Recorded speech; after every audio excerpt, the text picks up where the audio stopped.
ভালো করে শুনে নাও, আমার বন্ধু এবং বন্ধুর সাহাবায়ে কেরামের আদর্শ কি ছিল? নরমের জায়গায় তারা অতি নরম, গরমের জায়গায় অতি বেশি গরম। নিজেদের ভিতরে কোনো দ্বন্দ্ব নাই, নিজেদের ভিতরে কোনো মারামারি নাই, নিজেদের ভিতরে কোনো কাটাকাটি নাই। আমি এক দল করি, তুমি অন্য দল করো, কিন্তু আমাদের পরিচয় শুধু একটাই, আমরা এক আল্লাহর গোলাম, এক নবীর উম্মত। আওয়াজ দিয়া বলেন ঠিক কিনা? আরে যুবক, এক দল করো, তুমি তোমার বন্ধু করে আরেক দল রে। ক্ষমতার জন্য কোনো ভাইকে তুমি মারবা না, দলের জন্য কোনোদিন তার রক্ত ঝরাবে না, কারণ ইসলাম সেটা শিক্ষা দেয় না। ইসলাম শিক্ষা দেয় রক্ত ঝরানো মুসলমানের ভিতরে কাম নয়। মুসলমান একে অপরের জন্য ভাই ভাই। আল মুসলিমুন আকুল মুসলিম। ভালো করে খেয়াল করে শোনো রে যুবক, এজন্য বলতেছি মনে রাখবা, নিজেদের ভিতরে কোনো দ্বন্দ্ব নয়, নিজেদের ভিতরে কোনো মারামারি নয়। আমাদের পরিচয়, আসল পরিচয় এক, আমরা হলাম মুসলমান, এক আল্লাহর গোলাম, এক নবীর উম্মত, এক নবীর উম্মত। এজন্যই তো আমার নবী, রহমতের নবী, কি পরিমাণ নরম দিলের অধিকারী ছিলেন। নরম দিলের নবী, তিনিও আবার জায়গা মতো অতি গরম হয়েছেন। ইসলাম ধর্মের শিক্ষাই হলো তুমি জায়গা মতো নরম, জায়গা মতো তুমি অতি গরম, অতি গরম। ভাইরে, নরমের ইতিহাসটা একটু শুনি, নরমের কথাগুলি একটু মনোযোগ দিয়ে শুনি, এরপরে আমার নবীর গরমের ইতিহাসটাও শুনবো, গরমের ঘটনাটাও শুনবো। মায়ার নবী, দয়ার নবীকে মক্কার মানুষ আপন জন্মভূমিতে নবীকে থাকতে দেয় নাই। জন্মভূমিতে থাকার অধিকার সবারই আছে, কার নাই? সবাই জন্মভূমিতে থাকবে, কেউ জন্মভূমি থেকে যায় না। ধর্ম যার যার, কিন্তু দেশ তো সবার, ঠিক না? আল্লাহর নবী ভিন্ন ভিন্ন ধর্মের প্রচারক, তাই বলে নবীকে দেশ থেকে বের করার কোনো আইন নাই। বাংলার জমিনে যেমন মুসলমান আছে, ইহুদিও আছে, মুসলমান আছে, বৌদ্ধ আছে, মুসলমান আছে, হিন্দু আছে। এই দেশে আমরা সবাই বসবাস করব, ধর্ম হবে যার যার, দেশ হবে সবার, নাকি উৎসব সবার? হ্যাঁ, বাটফারি হতা। ধর্ম যার যার, দেশ সবার, এটা মানি, ঠিক না? আমরা বলি না হিন্দুরা বের হয়ে যাও, আমরা বলি না খ্রিস্টানরা বের হয়ে যাও, আমরা বলি না বৌদ্ধরা বের হয়ে যাও। এই দেশ মুসলমানের, কোন দেশের কোন ধর্মের মানুষ থাকবে না, এমনটা আমরা বলবো না। কারণ আমার নবী, রহমতের নবী, মদিনার রাষ্ট্রনায়ক। তখনও মদিনায় ইহুদিরা ছিল কি ছিল না? বহু ইহুদি মদিনায় ছিল, তাদের ধর্মীয় স্বাধীনতা আল্লাহর নবী দিয়েছেন। আল্লাহর নবী তাদের ধর্ম পালনের পরিপূর্ণ স্বাধীনতা দিয়েছেন। এজন্য ইসলাম বলে তুমি ধর্ম যার যার পালন করো, কিন্তু দেশ হবে সবার। কিন্তু আমার নবীকে মক্কার মানুষ থাকতে দিল না, জন্মভূমিতে নবীকে থাকতে দিল না রে। আমার নবী যখন বের হয়ে যাচ্ছেন, জন্মভূমি ছেড়ে নবী যখন বের হয়ে যাচ্ছেন, মক্কার দিকে তাকা তাকা মায়ার নবী চোখের পানি জরা জরা কান্দেন, চোখের পানি জরা জরা কান্দেন, আর বলতেছেন, এরে আমার জন্মভূমি, আমি তোমাকে কত ভালোবাসি। মক্কার মানুষগুলি যদি আমাকে নির্যাতন না করত, আমার আপন লোকগুলি যদি ষড়যন্ত্র না করত, আমি তোমাকে কোনোদিন ছেড়ে যেতাম না। কারণ তোমার মাঝে আমার মালিকের ঘর, খানায় কাবা, যেই কাবা না দেখলে আমাদের পেটে ভাত হজম হয় না। যেরকম সুবহানাল্লাহ। সকাল সন্ধ্যা যেই কাবা না দেখলে আমাদের ঘুম হয় না। এই খানায় কাবা ছেড়ে মন চায় না, খানায় কাবা ছেড়ে যেতে মন চায় না। এরে মক্কার জমিন, এই জমিনে আমি খেলাধুলা করেছি, এই জমিনে আমার বাল্যকাল, এই জমিনে আমি নবীর কত স্মৃতি জড়িত। এই মক্কা ছেড়ে যেতে মন চায় না, মন চায় না। কিন্তু আমার আপন লোকগুলি যদি ষড়যন্ত্র না করতো, আমি তোমাকে ছেড়ে যেতাম না। মক্কার জমিন, মক্কার দিকে তাকাইয়া মায়ার নবী যখন চোখের পানি জরা জরা নবী কান্দেন, আল্লাহ পাক জিব্রাইল আমিনকে পাঠায় বলতেছেন, বন্ধুকে জানায় দাও, জানায় দাও, আমি আল্লাহ কসম করে বলতেছি, বন্ধু যাও যাও, আর চোখের পানি জরায়ও না, আর চোখের পানি জরায়ও না, জরায়ও না। আমি ওই কোরআনের কসম খায়া বলতেছি, যে কোরআন তোমার উপর নাজিল করেছি, অল্প দিনের ভিতরেই আবার তোমার জন্মভূমিতে আমি আল্লাহ সসম্মানে ফিরায় দিব। মায়ার নবী, দয়ার নবী মদিনা শরীফে মায়ার নবী হিজরত করে চলে গেলেন। দিন যায় রাত যায়, সাহাবায়ে কেরামের ভিতরে মদিনা মক্কায় আসার জন্য তারা পাগল পাড়া। জন্মভূমির কথা কার না ইয়াদ হয়? যারা সৌদি থাকে, আমেরিকা থাকে, লন্ডন থাকে, তারাও জিজ্ঞেস করবেন দেশে যাইতে মন চায় কিনা। পাগল পাগল, দেশ থেকে একজন মানুষ গেলে 1000 মাইল পাড়ি দিয়া তার সাথে দেখা করতে আসে। আমি বলছিলাম, চাচা এত লম্বা সফর করে কেন আসলেন? চাচা বলতেছে, রে বাতিজা, যখনই শুনছি তুমি জেদ্দা আসছো দেখার জন্য পাগল হয়ে গেছি। কারণ দেশের মানুষের কাছে বসলে পরে দেশের গ্রাণ পাওয়া যায়, তার কাপড়ের মধ্যে দেশের গ্রাণ পাওয়া যায়, তার শরীরের ভিতরে দেশের গ্রাণ পাওয়া যায়। প্রবাসে যারা আছে তারা জানে দেশের মায়া, প্রবাসে যারা আছে তারা জানে দেশের কদর। এজন্যই সাহাবায়ে কেরাম একদম মন উতলা হয়ে গেল। সাহাবায়ে কেরাম রাদিয়াল্লাহু তাআলা আনহুম বলেন, নবী গো, ও গো আল্লাহর নবী, আর পারি না গো নবী, ও গো নবী আর পারি না। আমরা কি আর কোনোদিন মক্কায় যাব না? আমরা কি আর কোনোদিন মক্কায় যাব না? 5টা বছর 6টা বছর চলে গেল। মায়ার নবী বলতেছেন, সাহাবীরা অল্প সময় ধৈর্য ধরো, আল্লাহর পাক পক্ষ থেকে অনুমতি আসবে, অনুমতি আসবে। অনুমতি ছাড়া আমি নবী কিছু বলতে পারি না, অনুমতি দিতেও পারি না। একদিন মায়ার নবী স্বপ্নের কথা শোনায় দিলেন। আল্লাহর নবী স্বপ্নের কথা শোনায় দিলেন। স্বপ্নে দেখেছি আমি উমরা করতেছি, স্বপ্নে দেখেছি আমি খানা কাবা তওয়াফ করতেছি। সাহাবায়ে কেরামের ভিতরে আনন্দ, সাহাবায়ে কেরামের ভিতরে অনেক আনন্দ, কারণ তারা ভালো করে বুঝতে পারলেন মায়ার নবীর স্বপ্ন এটাও বাস্তব, নবীদের স্বপ্ন এটাও ওহী। মনের ভিতরে আনন্দ, কোন দিন কখন নবী তা বলেন না। এরপরে নবী একদিন ঘোষণা দিয়ে দিলেন, চলো উমরায় যাব। সংক্ষেপে বলতেছি, লম্বা কথা, এজন্য বিস্তারিত বলার সুযোগ নাই। আল্লাহ নবী 1400 সাহাবায়ে কেরাম লইয়া মায়ার নবী উমরা করার জন্য রওনা দিলেন। মক্কার মানুষগুলি নবীকে উমরা করতে দিল না। হুদাইবিয়া নামক জায়গা থেকে মায়ার নবীকে ফিরায়া দিল। ওখানেই নবী সন্ধি করলেন, সন্ধি করলেন। এই সন্ধিটা বাহ্যিকভাবে ছিল মুসলমানের বিপক্ষে, কিন্তু আল্লাহ জানেন এই সন্ধি ছিল মুসলমানের পক্ষে। জোরে কোন সুবহানাল্লাহ।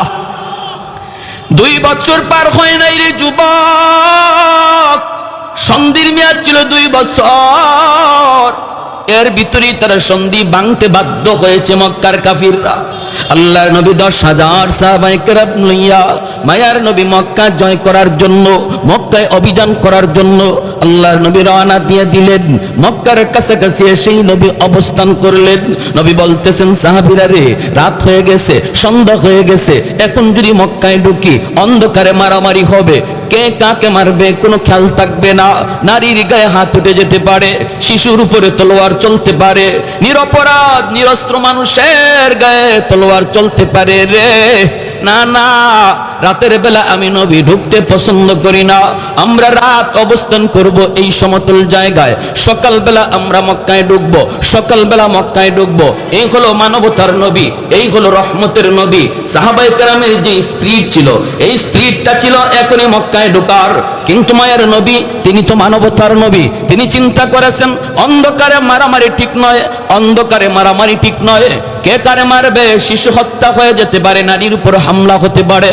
এজন্য মানবতা ইহুদিরা শিখায় না, মানবতা বেঈমান শিখায় না।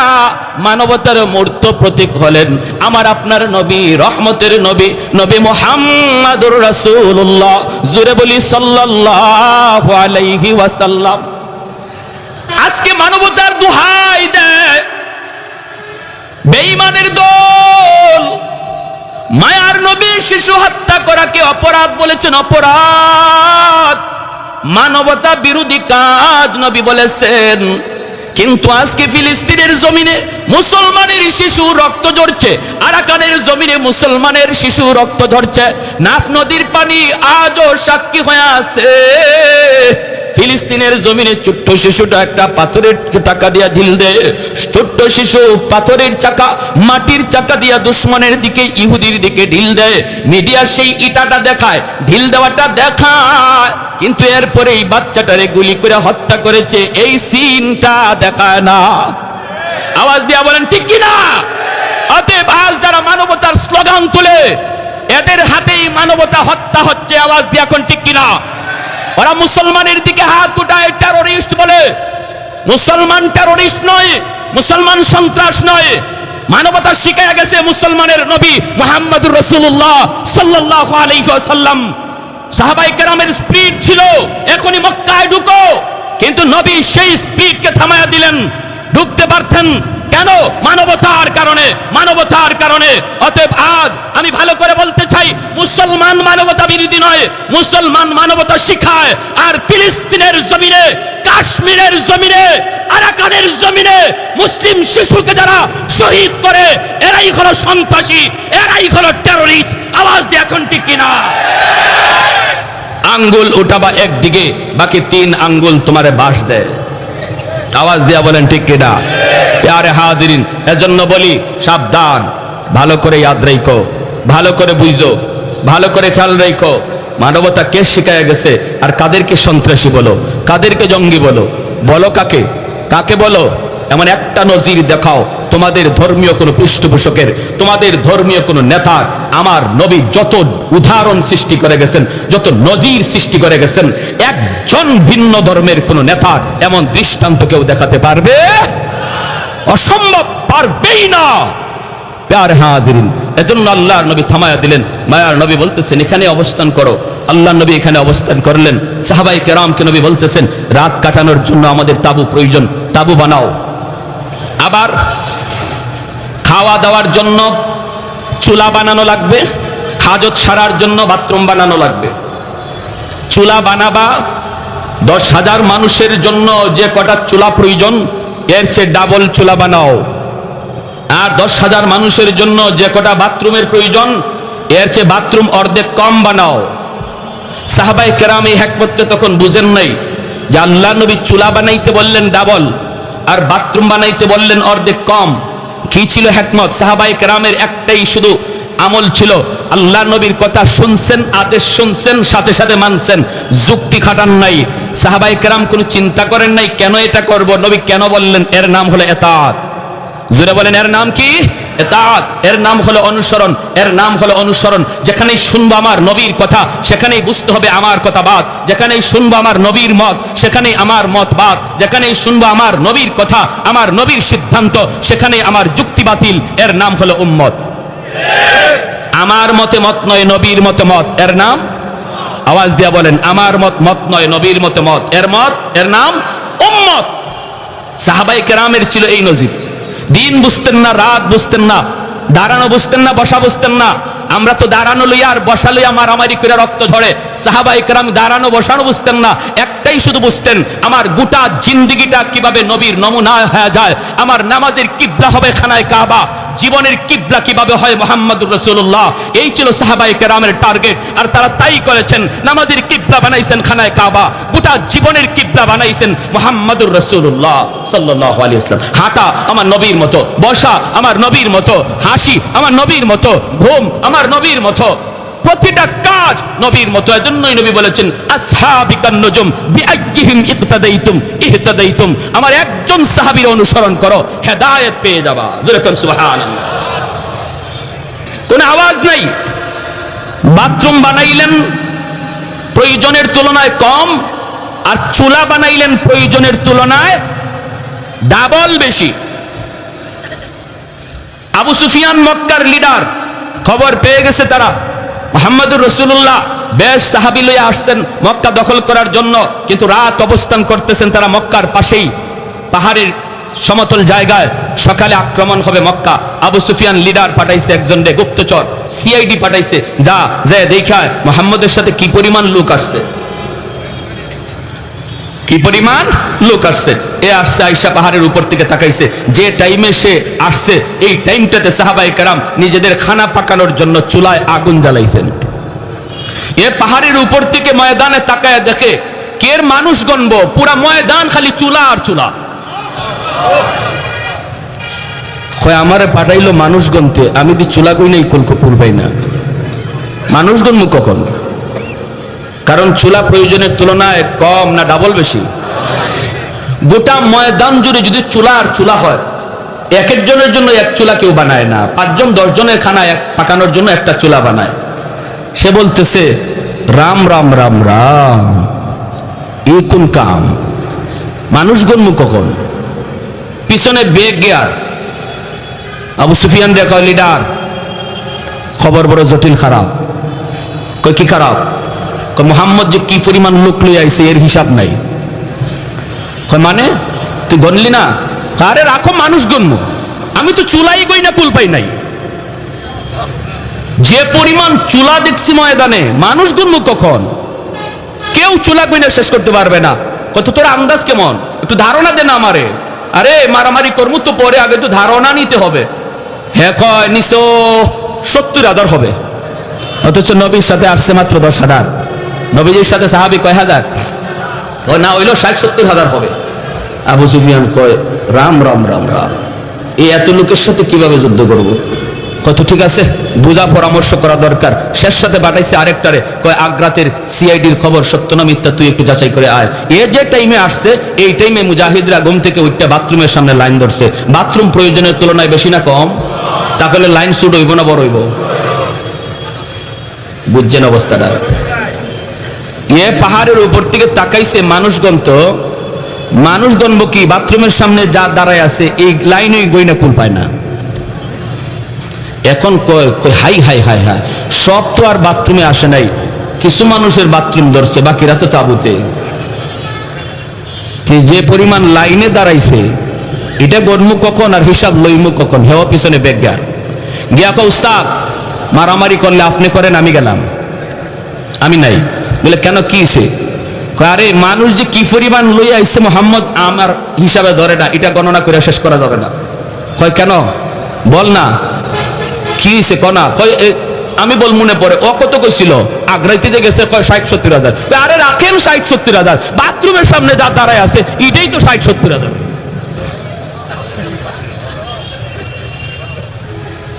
আবু সুফিয়ান কয় যে যে ভাই পারো বাগো, আমিও গেলাম।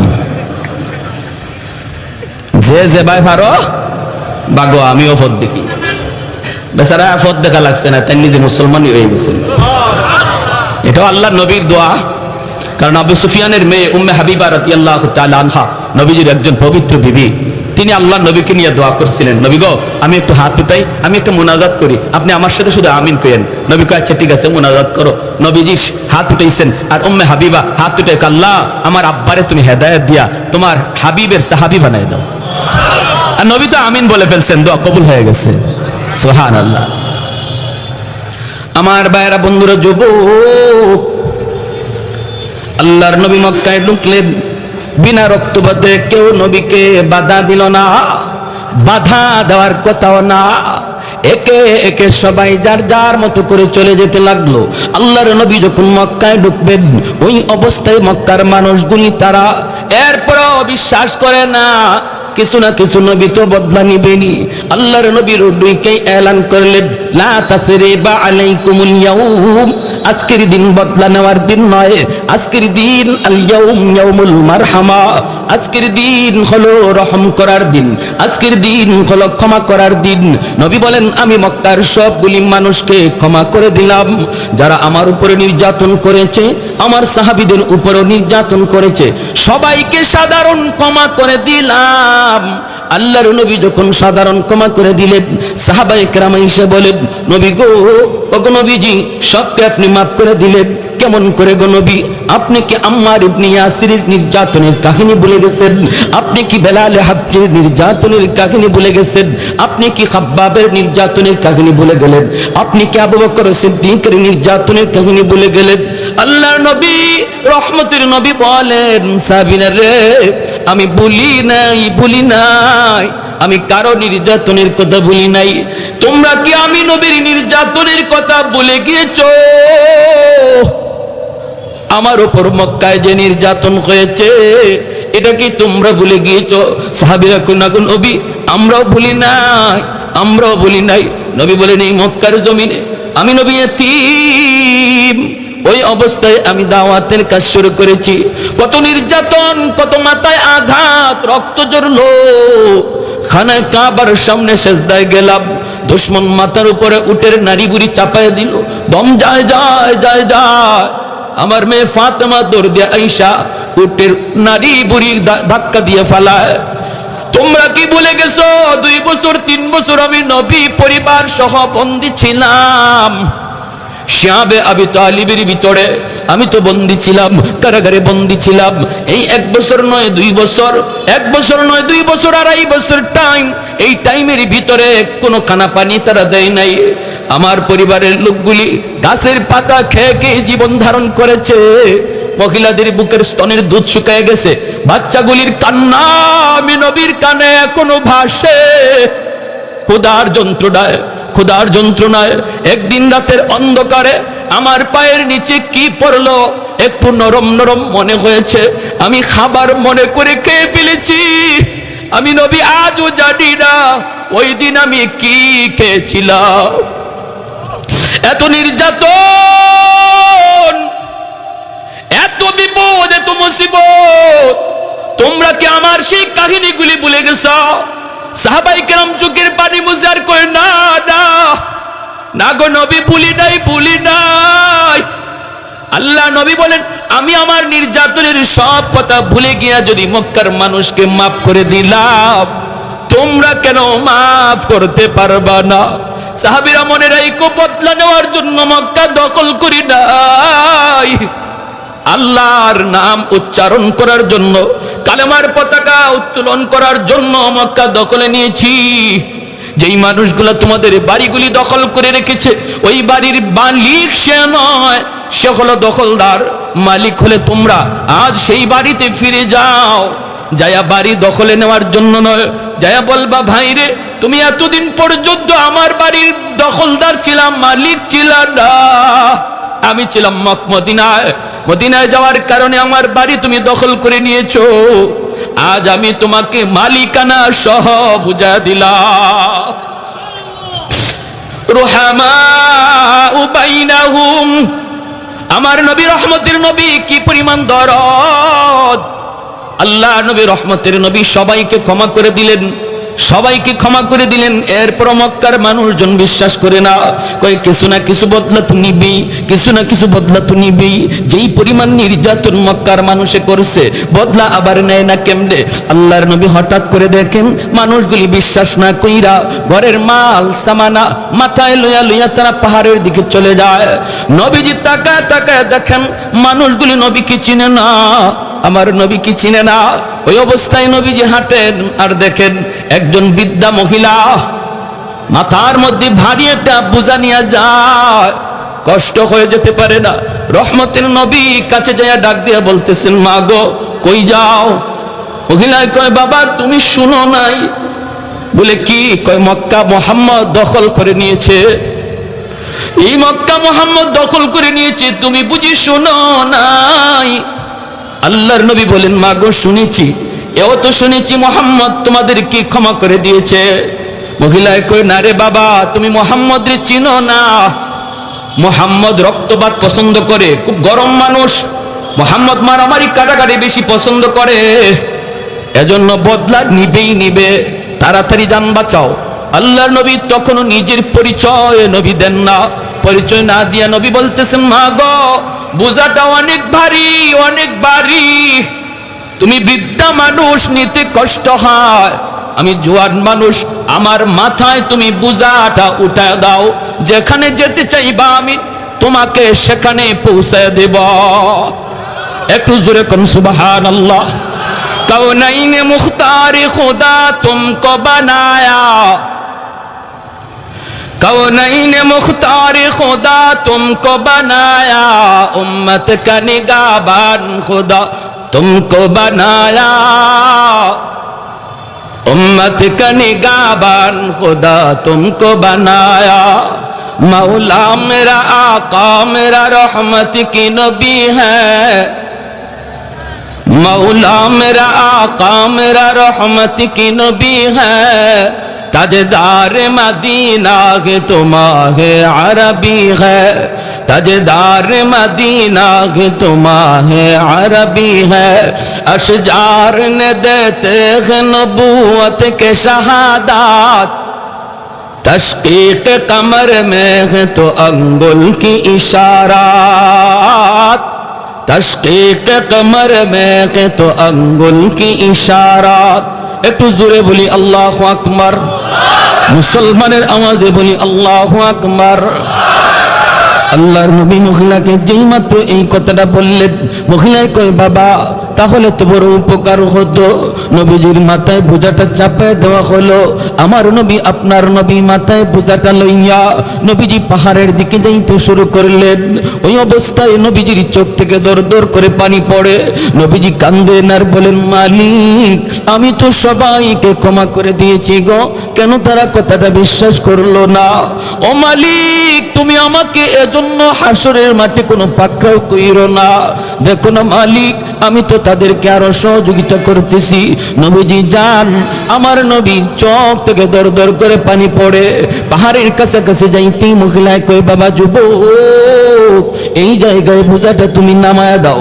আল্লাহর নবী বোঝাটা এখানে নামায়া দিলেন। নবীজি চলে আসবেন, কথা নাই বার্তা নাই, নবীজির চোখের পানিটা মুইসা তিনি চলে আসবেন। এমনি মহিলা ডাক দিয়া কই রে যুবক এই দিকে যাবা না ওই দিকে যাও। আল্লাহর নবী বলেন মা গো ওই দিকে গেলে পরে কি হবে আর ওদিকে গেলে কি হবে? কয় বাবা ওই দিকে যদি যাও মুহাম্মদের সামনে পড়ার ভয়, মুহাম্মদের সামনে পড়ার ভয় আছে রে বাবা, এই দিকে তুমি যেও না। তোমার মতো যুবক আল্লাহর জমিনে আরেকজন আমার নজরে পড়ে নাই। বাবা তুমি এত ভালো, বাবা মুহাম্মদের সামনে পড়তে পারো, ওই দিকে যাও। এইবার নবীজি চোখের পানিটা বইসা কয় মা গো মুহাম্মদ সম্পর্কে তোমার ধারণা কেমন? কয় বাবা ধারণা তো ভালো না, মুহাম্মদ তো অনেক গরম মানুষ, খালি গরম কথা, খালি গরম কাজ, নরম বলতে কিছু নাই, শুধু রক্তপাত। নবী তখন বলেন মা গো মুহাম্মদ সম্পর্কে তোমার এমন ধারণা, এটা কি মুহাম্মদকে দেইখা তুমি নিছো নাকি কারো কথা শুই না এমনটা মনে করতেছো?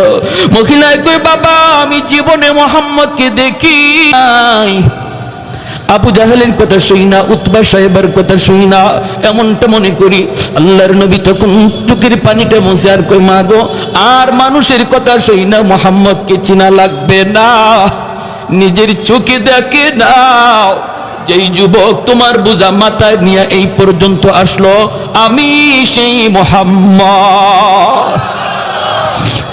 মহিলার চোখ থেকে দর দর করে পানি পড়ে, চিৎকার দিয়া কয় মুহাম্মদ তুমি যদি মুহাম্মদ হও তাহলে এতদিন যা শুনেছি ভুল শুনেছি, এতদিন যা শুনেছি সব মিথ্যা শুনেছি। বাবা আবু জাহেল যা বলেছে মিথ্যা বলেছে, লিডারগুলি যা শুনাইছে মিথ্যা শুনাইছে।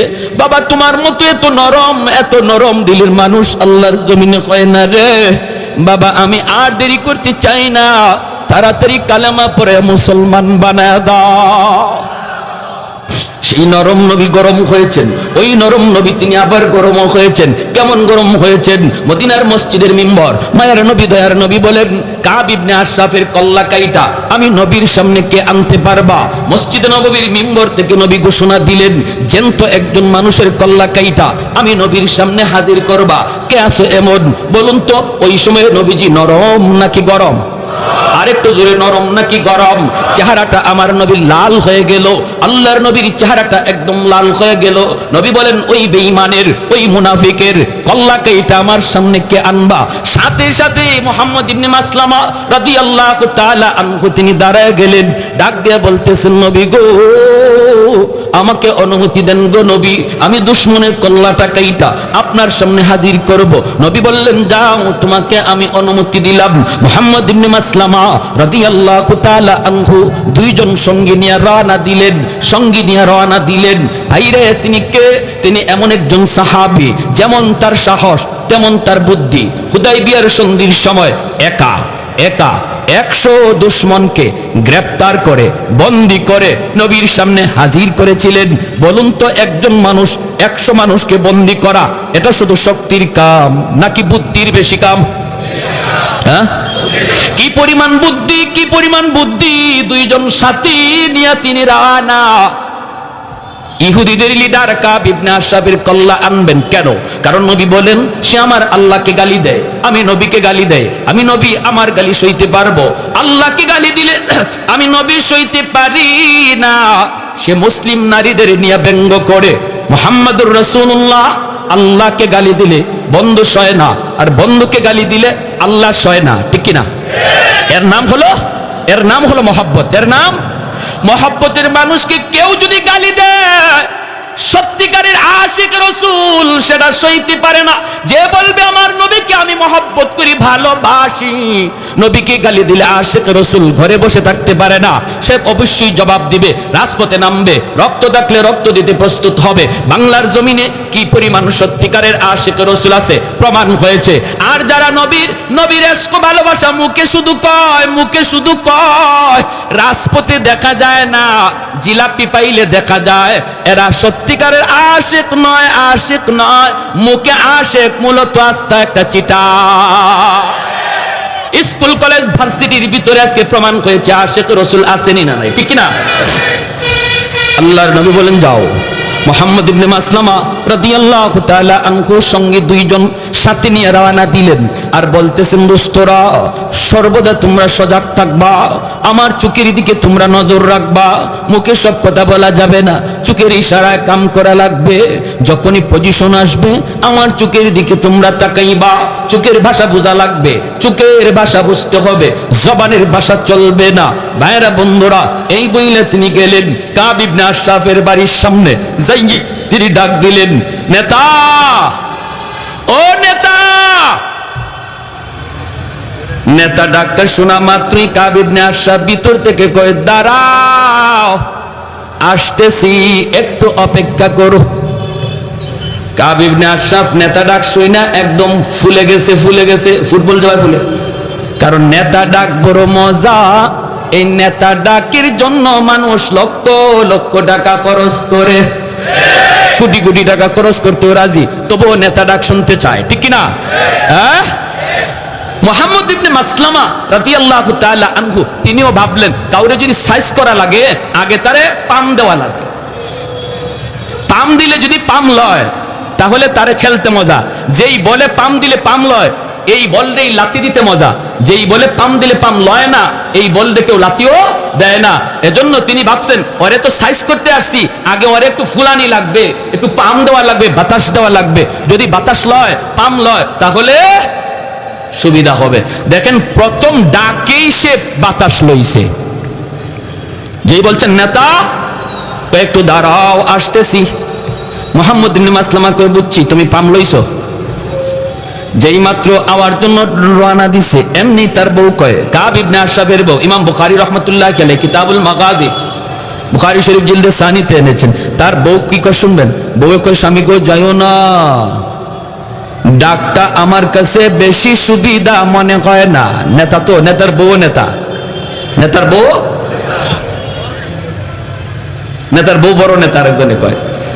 হ্যাঁ, এটাই তো নিয়ম আমাদের দেশে। মূল যেটাকে হের কাম কাজ, হের দমক কমই হয়, কিন্তু তার ডাইনে বামে সাইডে যার থাকে এরার তাফালিং সহ্য করা কঠিন, ঠিক না? সাইডে যারা থাকে এরার তাফালিং দেখে কে, আমার ভাই অমুক, আমার দুলাভাই অমুক, আমার স্বামী দারোগা, দেখেন না ওই দারোগার বউ, হ্যাঁ ও দারোগার থেকে আরো বড়টা, দারোগার বউ দারোগার চেয়ে আরো বড় পাওয়ার দেখায়। তো এরকম ভাবে মুহাম্মদ ইবনে মাসলামা যে ডাক দিচ্ছেন, কাব ইবনে আশরাফের বউ কয়, যাইও না। কেন, কিসে? কই যাও?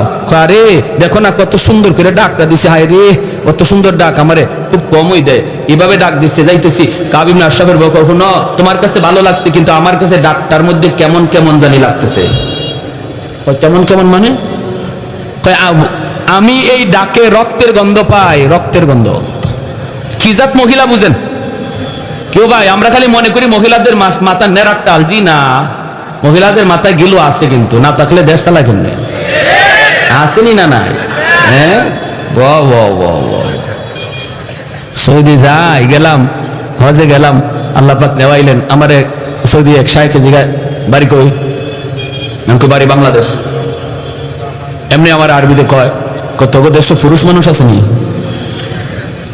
আমি মনে মনে কুমার বেজাতের বেজাতি বা মাতের পুরুষ মানুষ নাই, আমার কি তোমার মহিলা মনে হইতেছে নাকি? না এটা কই নাই, এক বেটি নামে আরেক বেটি উঠে বেটাইন কই, ও আমাদের জায়গা মতো দিয়া দিছে আমারে। তা আমি কইলাম তোমাকে দেশে এরকম একজন বেটি বাইর করো, বাইর করো। আমাদের দেশে বেটিরাই যদি এমন হয়, বুঝো বেটাইন কি জাত। তখন আইসে দিছে, আইসা কয় না মিয়া মিয়া, কয় না তুমি ঠিক আছো তো? কয় রক্তের গন্ধ পাই। আরে আরে তুমি আমার সাথে খালি গড়ই করলা জীবন ভর, এখনো জামাই চিনো নাই। আরবের মাটি তেমন কোন মার ফুত আছে আমার গায়ে টুকা দিব? ওই দেখেন কেমন তাফালিং দেখাইতেছে। ফয়সালা তো হয়ে গেছে আসমানে, কয় রাও আসতেছি, আসছে। আর আসা মাত্রই মুহাম্মদ ইবনে মাসলামা রাদিয়াল্লাহু তাআলা আনহু তিনি বলতেছেন, নেতা কি আতর মাখলেন? ওই সময় আতর মাখার সিস্টেম ছিল, লম্বা চুল রাখতো আল্লাহ নবী, ওইভাবে আতর মাখতেন। মাঝখান দিয়ে ফিতা ফাড়া হইতো, আর ওই চুলের ফিতার মাঝখানে একটু আতর ঢালা হইতো। আতরটা বেয়ে বেয়ে অনেক সময় কপালে দিয়েও একটু একটু বাইতো। তো আতরটা খুব দামি। মুহাম্মদ ইবনে মাসলামা ওনার উদ্দেশ্য হলো তো খালি ওরে পাম দেওয়া, পাম বেশি দেওয়া। আয়া আসার লগে লগেই বলতেছেন, নেতা কি আতর মাখলেন, এত গ্রান? হে কয় আরে এই আতর তোরা পাবি কই, তোরা ফকির নির্জাত। আরে আমরাই তো এই আতর মাখি, এটা আরবের সবচেয়ে দামি আতর। মুহাম্মদ ইবনে মাসলামা কয় এবারও তুমি পাম লইছো, তোমারে তো আমি খেলবো, তোমারে নিয়া টার্গেট হইলো এটা। তো নেতা এই আতরটা কি আমি একটু শুনতে পারি আমার নাক দিয়া? তো হ্যাঁ হ্যাঁ হ্যাঁ, কত মাথাটা একটু নোয়ান, ওই শুরুছে মাথাটা একটু নোয়ান, আতরটা একটু শুনবো। হ্যাঁ হ্যাঁ এই যে নাও নাও। মাথাটা নয়া মাথাটা আগায় দিছে, আর চুল তো লম্বা, চুলটা মাঝে ধরছেন দইরা আতর শুনবার নিয়ত করে টান দিয়ে কল্লাটা কাছে আনছেন। সাথের দুজনের চোখ দেখুন, তোরা এখনো দেরি করস কে? দেখোস না বলির ভাড়া হয়ে গেছে? টান কইরা ধরে রাখছেন, বলির ফাটা, আর দেরি করস কে? আর তো দেরি নেই, সাথে সাথে তলোয়ার বসায় দিয়েছেন, দেহ থেকে কল্লাটা আলাদা হয়ে গেছে। এই কল্লা চুলের মধ্যে ধইরেই আল্লাহর নবীর সামনে নিয়ে বলেন, ইয়া রাসূলুল্লাহ, নেন গো নবী। যার মাথা চেয়েছিলেন, নবী যে তখন ওই মাথা দেখে বলছেন, হাযা রাসু আদুবি ওয়া আদু বিল্লাহ, এটা মানুষের মাথা নয়, এটা আল্লাহ এবং তার রাসূলের দুশমনের মাথা। বলুন তাহলে ওই অবস্থায় নবীজি নরম না গরম? আরো জোরে, নরম না গরম? তাহলে ইসলাম খালি নরম হওয়া শিখায় না, জায়গা মতো গরম হওয়াও শিখায়? হ্যাঁ, এজন্য আমার ভাইরা আল্লাহ পাক বলতেছেন, মুহাম্মাদুর রাসূলুল্লাহ ওয়াল্লাযীনা মাহু আশিদ্দাউ আলাল কুফফার রুহামাউ বাইনাহুম। আল্লাহ পাক বলেন, আমার বন্ধু এবং আমার বন্ধুর হাতে গড়া সাহাবায়ে কেরামের আদর্শ কেমন জাননি? এত নরম, এত নরম, তারা জায়গা মতো নরম, জায়গা মতো গরম, জায়গা মতো নরম, জায়গা মতো গরম। আবু বকর সিদ্দিক রাদিয়াল্লাহু তাআলা আনহু নরম সাহাবী, রুহামা বাইনাহুম আশিদ্দাউ আলাল কুফার। ওমরের মতো সাহাবী, গরম সাহাবী। আবু বকর নরম, জায়গা মতো গরম হইছেন, ঠিক না? একটা ঘটনা বলবো, মনোযোগ কার কার আছে হাত তুলে আল্লাহকে দেখান। আবু বকর সিদ্দিক রাদিয়াল্লাহু তাআলা আনহুর মতো নরম সাহাবী, তিনিও গরম হয়েছেন জায়গা মতো। প্রতিদিন এক রাস্তা দিয়া যান, ইহুদি উনাকে গালি দেয়, জবাব দেন না, বাপ তুলে গালি দেয়। আবু বকর জবাব দেয় না, জবাব দেয় না, কারণ তিনি তো আবু বকর অত্যন্ত নরম দিলের সাহাবী। উনাকে গালি দিয়েছে, জবাব নাই। বাবাকে গালি দিয়েছে, জবাব নাই। গোষ্ঠী তুইলা গালি দিয়েছে, জবাব নাই। একদিন ইহুদি আবু বকরকে কাঁপানোর জন্য আমার নবী, রহমতের নবী, মায়ের নবী তুলে গালি দিছে, আল্লাহকে গালি দিয়ে বসছে। কয় মুসলমানরাও ফকির, ওদের আল্লাহও ফকির, ওদের নবীও ফকির। নাউজুবিল্লাহ কর। সিদ্দিক আকবর পর্যায়ে মাত্র কয় আল্লাহ ফকির নবী ফকির, সাথে সাথে আবু বকর ঘুরে দাঁড়ালেন। নরম সাহাবী, এতদিন পর্যন্ত যিনি চোখ তুলে তাকান নাই, জবাব দেন নাই, সাথে সাথে তিনি ঘুরে দাঁড়ালেন। ঘুরে দাঁড়াইয়া হাতের মধ্যে যদ্দুর শক্তি ছিল এই শক্তি নিয়ে তিনি গালের মধ্যে চোর মারছেন। চটটা খাইয়া গালটা একদম 5 আঙ্গুলের দাগ বসে গেছে, দপাশ দিয়ে মাটিতে পড়ে গেছে, ওই পাশ দিয়ে পড়ে গেছে। নরম হাত যখন গরম হয় কেমন হয় একটু বুঝেন, আরো জোরে ঠিক কিনা? নরম হাত যখন গরম হয় তখন খবর হয়ে যায়, খবর হয়ে যায়। আবু বকরের হাত ছিল এতদিন নরম, হঠাৎ করে হয়েছে গরম। নরম হাতের পিছনে আছে আল্লাহর হাত, ঠিক কিনা জোরে বলেন? উলামায়ে কেরামের হাতের পিছনে আছে আল্লাহর হাত, ওলি আল্লাহদের হাতের পিছনে আছে আল্লাহর হাত, নবীদের হাতের পিছনে আছে আল্লাহর হাত, সাহাবীদের হাতের পিছনে আছে আল্লাহর হাত। উঠে না, উঠে না, উঠে না, উঠে না, উঠলে খবর হয়ে যায়, ঠিক কিনা জোরে কোন? উঠে না, উঠে না, উঠে না, উঠলে খবর খাওয়া যায়। মুসা নবীর হাতের তাপ্পর খাইছিল ফেরাউনে সেই শিশুকালে, দুধের বয়সে, দুধ বয়সে ফেরাউনে খাইছে মুসা নবীর হাতের তাপ্পর। খাইয়েই ডাক দিছে আসিয়া রে, ও আসিয়া কই গেলা, তাড়াতাড়ি আও, খবর হয়ে গেছে। কি হইছে? কই আমার গালে চোর মারছে। কেডায় মারছে? কয় এই ছোট বাচ্চায়। আসিয়া বলি এটা তুমি কি কও? ছোট বাচ্চা হাত নাড়ানাড়ি করছে, তোমার গায়ে লাগছে, গালে লাগছে, তুমি কও চর। বাচ্চারা এমনি তো হাত নাড়ানাড়ি করে। ফেরাউনে কই না গো আসিয়া, চটটা আমি খাইছি, আমি বুঝি। ইডা বুজ্জা মারছে না না বুজ্জা মারছে আমি বুঝছি ভালো কইরা। ছোট মানুষের সন্না ঈশ্বরের মাঝে কি শক্তি আছিল এটা আমি টের পাইছি। তাহলে বুঝলেন নবীদের হাতের পিছনে আল্লাহর হাত। উঠে না, উঠে না, উঠলে খবর হয়ে যায়, ঠিক কিনা? উলামায়ে কেরাম হাত তুলে না, তুলে না, তুলে না। উলামায়ে কেরাম নরম জাতি, নরম থাকতে দাও। উলামায়ে কেরাম হাদিস পড়ায়, উলামায়ে কেরাম দিনের কাজ করে, দিনের কাজ করতে দাও। তোমরা মরা গরু হাড্ডি চাবাও, যা মন চায় তা চাবাও। আমাদের কোরআনে আঙ্গুল দিও না, আমাদের টুপিতে আঙ্গুল দিও না, মুসলমানের দাড়িতে আঙ্গুল দিও না, নামাজে আঙ্গুল দিও না। উলামায়ে কেরাম যাদের উসিলায় আল্লাহ জমিনে রহমত নাজিল করে, এদেরকে নিয়ে ষড়যন্ত্র করবা না, ষড়যন্ত্র করবা না। মনে রাখবা, যদি করো, যদি আঙ্গুল তুলো, যদি কোরআনে আঙ্গুল তুলো, তাহলে এই নরম হাত কিন্তু গরম হয়ে যায় মুসা নবীর হাতের মতো, আবু বকরের হাতের মতো, ঠিক কিনা জোরে কও? যে যে লাইনে আসো এই লাইনে পণ্ডিতি করো, আরেক লাইনে যাও না। তুমি তোমার ইঞ্জিনিয়ারিং লই আসো, এই লাইনে পণ্ডিতি যা পারো করো। আমরা তোমার ইগানোকে পণ্ডিতি করি না। তুমি ডাক্তারি লই আসো, এই লাইনে পণ্ডিতি করো। আমরা এই লাইনে গিয়ে কথা কইও না, কারণ এই লাইনে আমরা পণ্ডিত না। কিন্তু আমরা যে লাইনে পণ্ডিত, এই লাইনে পণ্ডিতি করতে আইও না। ইগানো করার আগে একটু বুঝছো, তুমি মেজর হও আর ডাক্তার হও আর যাইও, যত যা কিছু হও, যার যার পণ্ডিতি যার যার সাবজেক্টের উপর, ঠিক কি না? উলামায়ে কেরামের কথার ভুল ধরতে গেলে এই লাইনে তোমাকে আগে পণ্ডিত হওয়া লাগবে। সবাইকে এই কথা জেনে রাখা উচিত। আপনাদেরকেও যারা বগলের নিচে বুখারী শরীফ লইয়া উলামায়ে কেরামের বিরুদ্ধে কথা কয়, উলামায়ে কেরামের বিরুদ্ধে পণ্ডিতি করে, কয় নামাজ হয় না, মৌলবীদের কথা ঠিক না, মৌলবীদের কথা মতো জুম্মা পড়লে জুম্মা হবে না, জানাজা পড়লে জানাজা হবে না, রুকু ইবাই করলে হয় না, হাত ইবাই বাঁধলে হয় না, এমন যত ধরনের পণ্ডিতি করে বগলের তোরে বাংলা বুখারী লইয়া। আমি ভালো করে বলতে চাই, মনে রাখবা, পণ্ডিতি যার যার সাবজেক্টের উপরে। যদি আপনাদেরকে কেউ এমন পণ্ডিতি করতে বলে, পরিষ্কার টান দিয়ে দুইরা মুফতি সাহেবের কাছে আনবেন, মুহাদ্দিস সাহেবের কাছে আনবেন, দেখেন তার পাতলা পায়খানা শুরু হয়ে যাবে। তখনই কইবো আমার পেটে কামড় মারছে, আমারে বাথরুমে যাইতে দাও, ঠিক না? আপনারা কোনো তর্কে যাবেন না। আপনারা তো হে তো সহি হাদিসের বান্ডাল লইয়া আইছে, অতএব এর সাথে আপনারা চাপা করে পারবেন না। হে কয়েকটা হাদিস মুখস্থ করে বহুত বড় চাপা লইয়া আসছে, এর খালি কইবেন চল মুফতি সাহেবের কাছে যাই, দেখবেন হের জ্বর উঠতে গেছে, জ্বর। এটা হইলো হের ট্যাবলেট, এটা হইলো ট্যাবলেট। আপনারা তর্কে যায়েন না। অদ্দূরে বলে ভাই এত হাদিস বুঝি না, এত সহি হাদিস আর হাসান হাদিস, গায়ের সহি হাদিস এবং জয়ীফ হাদিস কি কয়, এত কিছু বুঝি না, চলো হুজুরের কাছে যাই, দেখবা হের সাথে সাথে 104 ডিগ্রি জ্বর, ঠিক না? পণ্ডিতি যার যার সাবজেক্টে।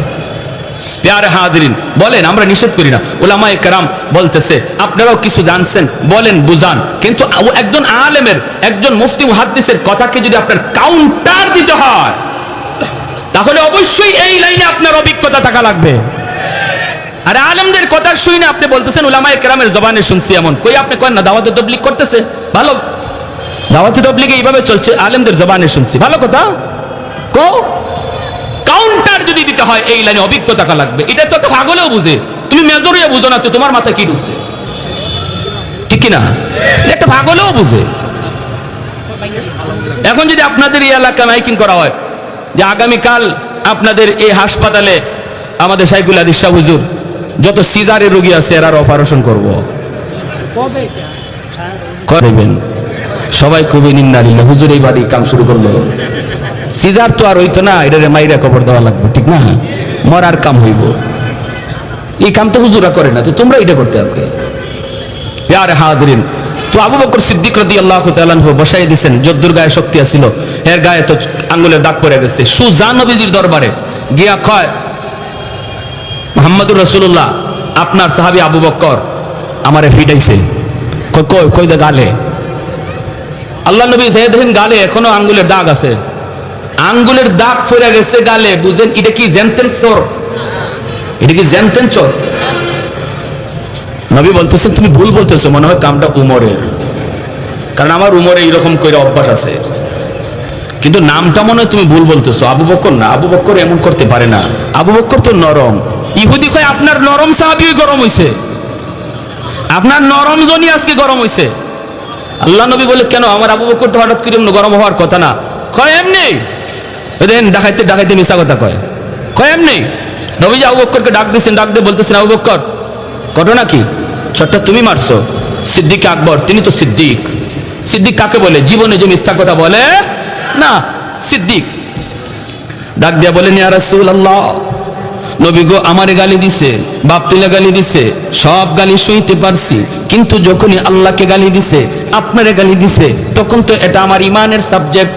ইমানদারের সামনে আল্লাহর গালি হবে, আল্লাহর রসুলকে নিয়ে ব্যঙ্গ হবে, আর ইমানদার যদি চুপচাপ চলে যায়, কারণ সে আমার ভাই, সে আমার বন্ধু, সে আমার নেতা, সে আমার দলের লোক, এই মনে কইরা যদি নীরব চলে যায়, নবী বলেন তার ঈমান নাই, ঈমান নাই। মাল ঈমান ইয়া রাসূলুল্লাহ, ইদা সাররাতকা হাসানাতুকা ওয়া ইদা সাআতকা সাইয়্যাতুকা ফা আনতা মুমিন। চলে যায় যদি, বোঝা গেল ঈমান নাই। কপালের ভিতরে নামাজে পড়তে পড়তে নামাজের কর পড়ে গেল, এরপর নবী বলেন তার ঈমান নাই, ঠিক কিনা? ঠিক কিনা? আল্লাহর বিরুদ্ধে কথা শুনলো, ইসলামের বিরুদ্ধে কথা শুনলো, নবীর বিরুদ্ধে কথা শুনলো, এরপরে চলে যায়, কয় থাক বলে ফেলছে, বলে ফেলুক, এই বইলে যদি কেউ চলে যায়, আল্লাহর নবী বলতেছেন আমি নবী গ্যারান্টি দিলাম, সার্টিফিকেট দিলাম, ওর ঈমান নাই, ঈমান নাই, ঈমান নাই, ঈমান নাই, ঈমান নাই। এজন্য ভাইরা বন্ধুরা, আবু বকর সিদ্দিক রাদিয়াল্লাহু তাআলা আনহু তিনি বলেন আমি মারছি গো নবী, যখনই আপনারে গালি দিছে, আল্লাহ তুলে গালি দিছে, আল্লাহর নবী বলে আবু বকর মুহাম্মদুর রাসূলুল্লাহর আদালতে বিচার রে, আল বাইয়িনাতু আলাল মুদ্দাই ওয়াল ইয়ামিনু আলা মান আনকার। তুমি তোমার দাবির সপক্ষে তুমি দলিল পেশ করো, তোমার আল্লাহকে গালি দিয়েছে, দলিল দাও, দলিল, নতুবা সে কসম করে কিন্তু বিচারের রায় পক্ষে নিয়ে নিবে। আবু বকর সিদ্দিক বলেন নবী গো কেউ ছিল না গো নবী, ওখানে কেউ তো ছিল না, আমি আর সে শুধু ছিলাম, সাক্ষী দিবে কে? নবী বলেন তাহলে রেডি হয়ে যাও, তোমার গালে এইভাবে একটা চোর মারবে, এইভাবে চোর মারবে। সাথে সাথে আবু বকর চোখের পানি সেইরা আল্লাহর কাছে ডাক দিয়া কয় মালিক, কেউ দেখে নাই, কেউ শুনে নাই, কিন্তু আল্লাহ তুমি তো সব দেখছো, সব শুনছো। সাথে সাথে আল্লাহ জিব্রাইলে পাঠায় কয় বন্ধু আবু বকরের পক্ষে আমি আল্লাহ সাক্ষী দিলাম।